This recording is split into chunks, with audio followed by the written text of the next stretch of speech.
Bonsoir à tous, bienvenue dans votre émission, votre projet pour la Réunion. On accueille une association, plutôt un club, une association, ACPS. On va vous présenter d'abord les invités qui vont nous présenter ACPS. D'abord, on va commencer par Graziella Ivula Gabel. Bonsoir, vous êtes donc la trésorière de cette association. Oui, bonsoir.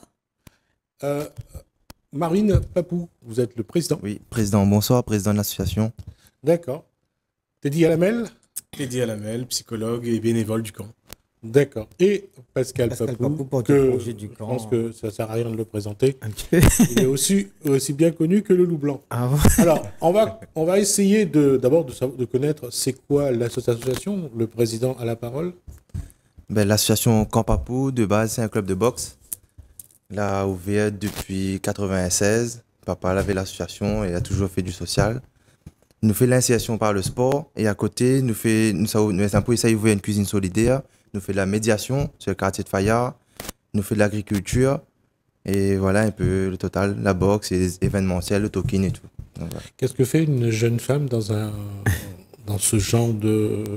Il faut une femme bras de fer. Donc, ça demande quand même beaucoup. Une posture particulière. Oui, beaucoup, oui. Donc, une main de fer dans un gant de lourd. Voilà, tout à fait. Et il faut bien ça. Hein. Donc, après, on a beaucoup de demandes.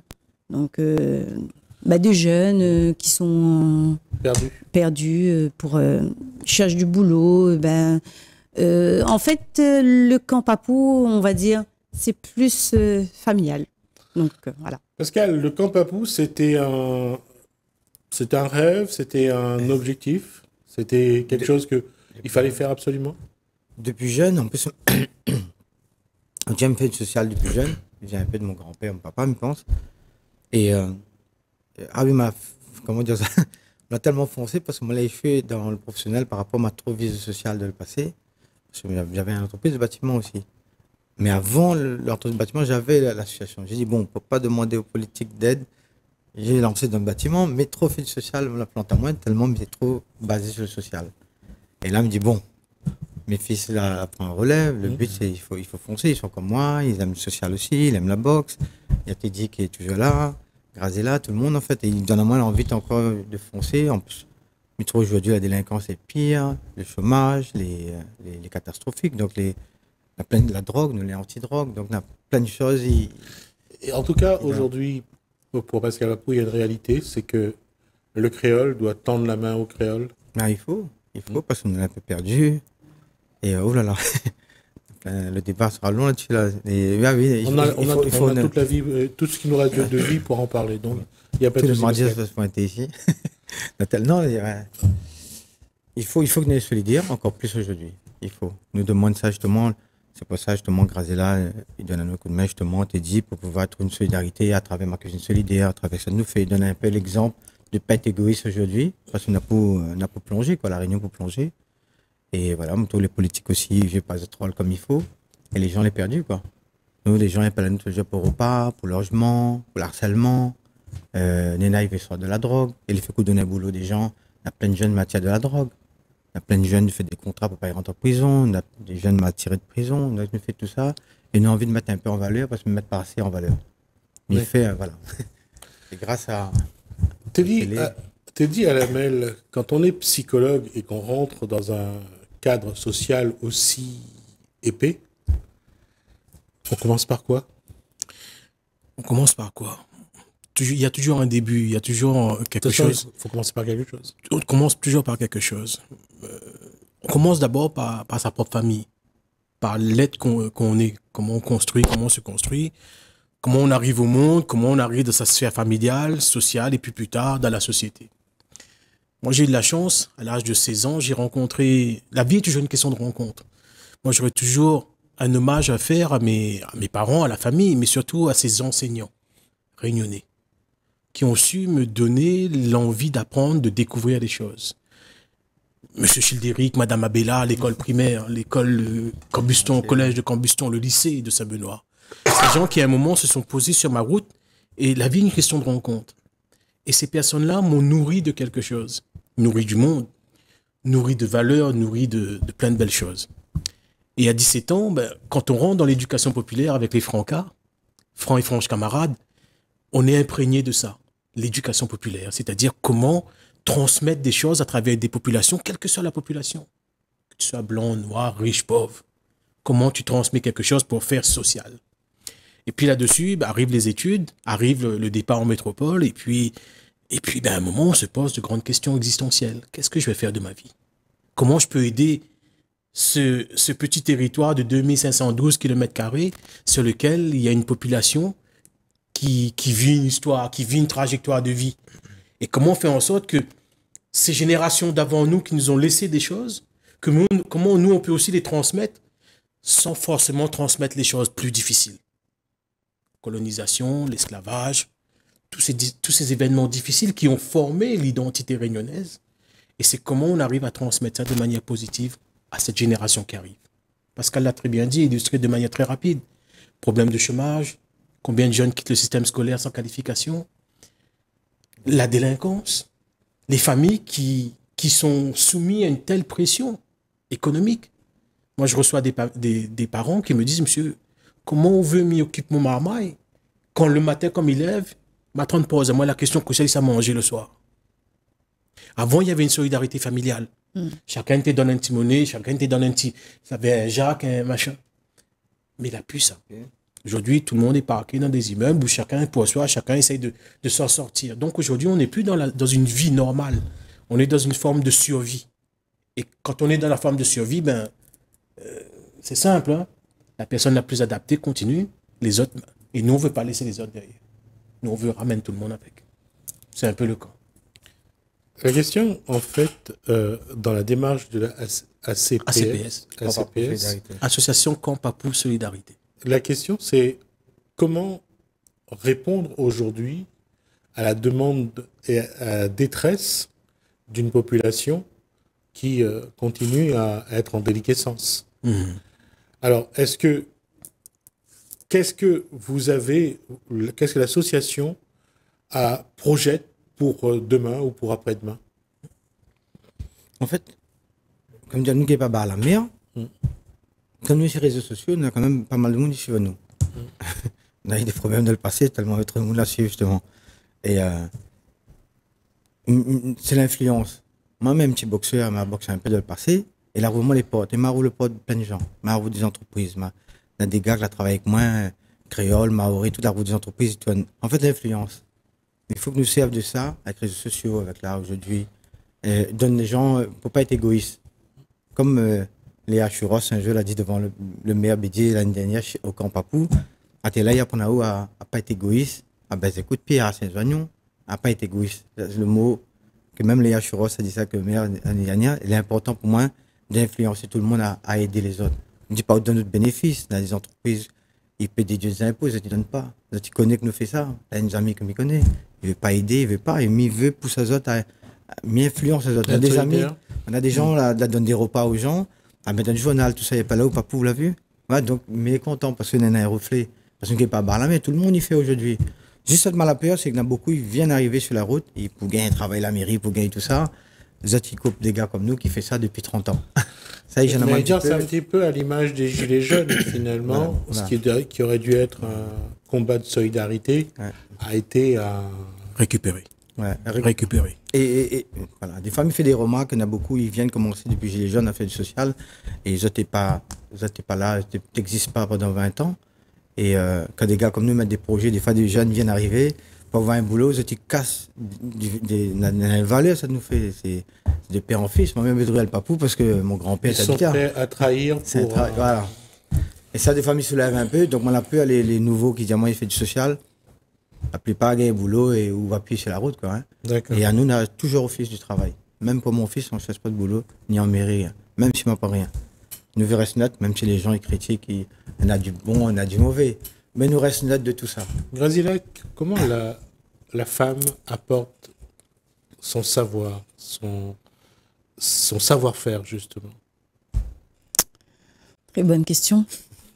Ben, c'est toujours, on va dire, on ressent ce genre voilà, de... Parce qu'il y a aussi un problème, c'est que quand ces jeunes-là sont là, ils cherchent aussi une maman, ils cherchent aussi à s'adresser à quelqu'un. En fait, oui, voilà. Mais déjà, quand ils arrivent au camp, leur, on va dire, cocon familial est détruit. Donc, on essaie de ramener doucement, en fait, parce qu'ils sont en perdition, ces jeunes-là.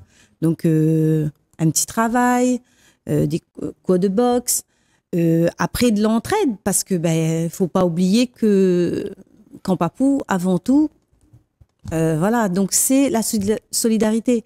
Après, il y a la cuisine, la future cuisine solidaire. Donc là, les personnes qui sont actuellement embauchées au Camp Papou, donc on fait un petit repas pour eux. Donc voilà, donc chacun aide, soit voilà, voilà. Donc mais on voudrait développer cette cuisine-là. Elle est en marche, là. Voilà. Marvin, vous faites encore partie des jeunes. Ouais. Comment la communication se fait avec ce public jeune, de plus en plus jeune, qui est perdu, qui sort des cadres, qui vient là et qui sont totalement à la recherche pour s'agripper à quelque chose? C'est quoi comment les jeunes entre eux autres discutent, comment ils essayent d'apporter des solutions? De base, Kobana, il vient par rapport à la boxe. Donc, nous donnons à une boxe, nous faisons à la boxe. Et à travers ça, nous canalisons Azot. Et nous essayons de calmer Azot et essayons de comprendre Azot aussi. Donc, c'est un tout, en fait. D'accord. C'est-à-dire, Lamel, en tant que psychologue, c'est toujours pas facile, c'est toujours compliqué et complexe quand on va vers un jeune qui est totalement perdu, de lui proposer un chemin, de lui proposer un projet. Comment il faut à ce moment-là parler à un individu qui est totalement perdu? Pour parler avec un individu, il faut d'abord parler à soi. C'est-à-dire se mettre dans une posture où on accueille l'autre avec bienveillance, avec respect. Et tu l'as très bien dit, Jimmy, l'être humain, c'est le matériau, j'ai envie de dire, le plus noble de l'univers. C'est un être complexe. C'est un être complexe parce que à l'intérieur, il y a de l'émotion, à l'intérieur, il y a de la pulsion, à l'intérieur, il y a énormément de forces qui sont parfois antagonistes, qui sont parfois destructrices. Et nous, ce qu'on prône, moi en tant que psychologue, mais aussi avec les amis du camp, les personnes du camp, on fait l'aller vers. On n'attend pas que le jeune vienne. On va aller vers lui. On va aller vers lui en lui disant, écoute, nous, on a une main tendue vers toi parce que tu es important. Demi rencontre Fayad, dit, que ça vient cause avec moi, personne ne garde moi, ma famille garde moi, regarde moi. Justement, je dis, parce que tu es important pour nous, tu fais partie de cette humanité. Tu fais partie de notre humanité, notre culture, notre identité, notre histoire familiale. C'est une famille, la famille humaine. Et donc, quand je discute avec ce jeune-là, je prends en considération, je suis bienveillant. C'est-à-dire, je ne suis pas là pour te juger. Je dis, écoute, le rhum, ok, d'accord, mais comprends que l'on a envie de boire. Mais comprends qu'à un moment, c'est un produit qui est addictif, c'est un produit qui est en train de défoncer la tête. Mais comprends ça. Mais est-ce qu'on n'a pas une autre solution? Mais amène à conscientiser les choses. Et ça, sans juger, sans dire, ne fais pas où la morale, moi. Mais il est là à un moment où chemin nous fait un pas devant, il fait un pas avec vous. Ou fait un pas derrière, mais il recule aussi. Mais il fait confondre. Pourquoi ça, on l'a reculé? Que ça va se passer? Et là, on a des choses, ils viennent depuis dans le fond, depuis l'enfance. Et là, on a un deux, il dit, comme il est comme ça, des fois, comme il boit ça là, c'est parce qu'il a un souvenir, comme maman la tape papa, ou bien papa la tape maman, ou bien quand nos enfants. Bref, tout ça, il remonte en surface et il canalise ça doucement, doucement. Il y a un travail sur ce qu'on appelle aujourd'hui la transmission intergénérationnelle. Oui, oui, parce que un enfant, il n'est pas tout seul. Il n'est pas, et surtout, il doit hériter. Il hérite quelque chose. Toujours ce qui vient du passé. Et ce qui vient du passé, malheureusement, souvent, c'est pas positif. Il y a des choses toxiques comme il y a de bonnes choses à l'intérieur. La première chose que nous, on doit reconnaître, c'est qu'il y a la vie. Mais cette vie-là, elle n'arrive pas n'importe comment. Comme je le dis souvent parfois pour rigoler avec les adolescents, je dis papa plus maman égale bébé. Mais quand certains enfants vous disent que papa, c'est grand-père, ou papa, c'est tonton, ou que cet enfant-là est issu d'un viol ou de quelque chose, il faut... Parce qu'il s'inscrit dans une histoire. Et comment être en paix avec son histoire? Ça, c'est un travail qui est fondamental. Et c'est un travail qui remonte depuis 1663, l'arrivée de Louis Payen sur la Réunion, parce qu'il y a l'esclavage, il y a l'engagisme, il y a la misère, oui. Il y a j'allais dire, il y a ce qu'on appelle, à l'époque, lorsqu'on a imposé aux femmes noires d'arrêter de faire des enfants. On les a il y a un très beau livre médicalement, il y a un très beau livre de Madame Vergès qui explique ça, la stérilisation forcée des femmes réunionnaises, parce que bon, on était considérés comme, selon Giscard, comme des poules pondeuses. Mais bon, ça fait partie de la trajectoire. Et justement, cette trajectoire-là, c'est quand même très lourd. Même si c'est un peu moins de 400 ans d'histoire, chaque Réunionnais qui porte en lui l'histoire de sa famille, c'est pas des histoires qui sont des histoires magnifiques.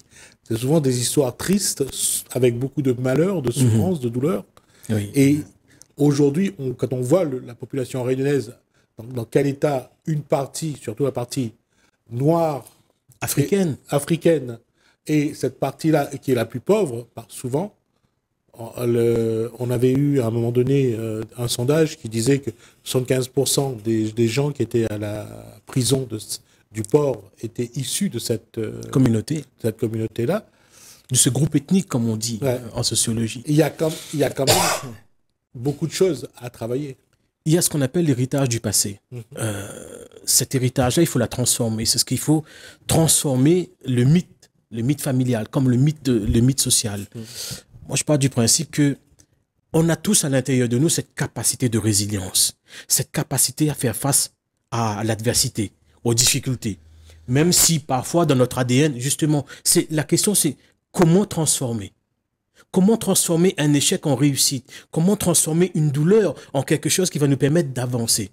C'est ça qui manque. Et comme disait Marvin ou Pascal, c'est sur le ring souvent que le jeune exprime mieux cette volonté. Cette force de caractère, voilà. cette volonté d'avancer. Et malheureusement, il faut être malheureusement parce que aujourd'hui, on donne de l'espoir aux jeunes, mais en même temps, on ne leur donne pas la capacité à vivre cet espoir, à concrétiser cet espoir. Moi, je dis souvent aux jeunes, l'école, c'est ce qui m'a permis de mettre mes rêves sur le chemin de la vie. J'avais des rêves. Je ne me suis pas éloigné de mes rêves, j'ai pris un peu de distance, mais je suis revenu. Nous, on ne donne pas de rêve. Nous, on lui permet de dire, écoute, il y a une réalité. Je vais te permettre de regarder cette réalité-là, de vivre le réel. Parfois, quand Pascal fait un entraînement au sac, c'est dur. Quand parfois Marvin amène les jeunes sur le champ en train de gratter, je dis c'est dur. Je dis, ben, ça c'est la réalité.